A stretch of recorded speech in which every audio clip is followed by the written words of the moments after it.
मग ते मारुतीनं फोन केला बाबराला, म्हणा काकूला चालतं ना पाहिले शिवले. हां पण तात्याकडे होतं आम्ही इकडेच राहणार आहे. हां मला कसं काकूला टाकून जायचं. हां त्यांच्याबरोबर चालली होती ना. हां मग बाबराव गेले आणि घेऊन आली. कुठं गेल ते? पंढरपूरला पायी दिंडी. कुठं गेल ते? सुमना का कुठं गेल त्या मग? माग हां आता दिसून दिवस का ताकद राहते का माणसाला. वय झालं. आता ते नवतरणी आहे, त्यांना काही मारुती रथ नाही. पण बाबराव जाऊ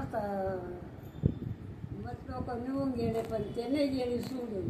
हां एवढे पाय झाले सुमन हकाची. गाडी करून घेऊन आला बाबराव, त्याला ताडमेट केली. नाही पण जायचं नाही आपल्याला, नाही आता झेपत ना. वय झालं 2-3 बाऱ्या करेल ना पाय दिंडी. मग आता दिवसांदिवस काय तरुण होतं का म्हातार होत जातं माणूस. हां वय वाढतं तसं ताकद पण कमी होते ना. आम्हाला यानं नेलं होतं बाई, भाऊ शेवाचा रमाजीचा घास कापी. मी बरेच लोक होते, रामदास सानप,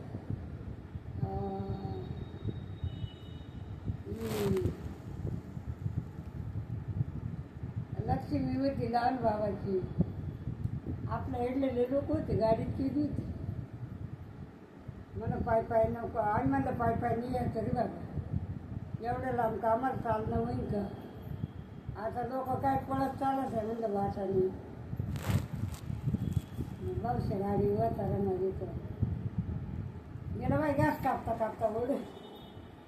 म्हणजे मी अरे बाकी काय नाही मला सगळा किती बाकी लागायला तुम्हाला.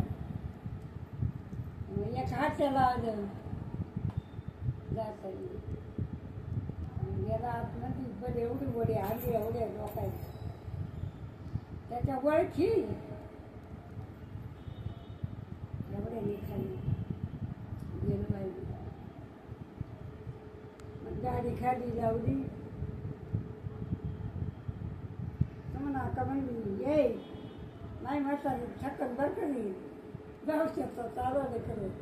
आकावरती आम्हा समजून बाबराव येते गेलो बाय. पण वर गेलो आम्हाला काहीच नाही वाटलं बाय. तिकून उतारलो, इकून गेलो तिकून दिंडीतून उतारलो. तिथे काही लोक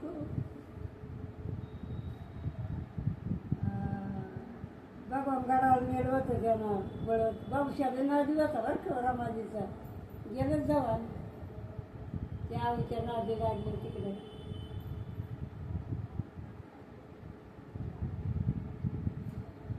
पोरात चांगलं झालं बाई पोलीस.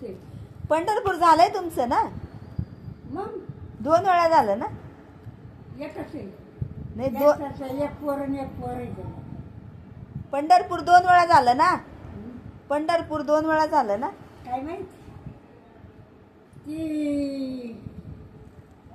ती पोर आपल्या ममताच्या अन्नाची मेवणीची. हा का? गोव्याच्या. हा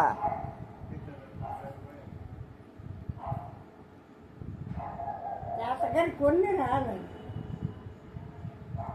तिकडे. सारखी सारखी जीभ अशी नका करू. त्याला एक पोर वाटतं अजून नाही असं काहीच काय नाही. असं ते गावाला किती नाही, घराला कुलूपला येते. सोना आहे इकडे केंद्राच्या खोलीवर बसायची दारी.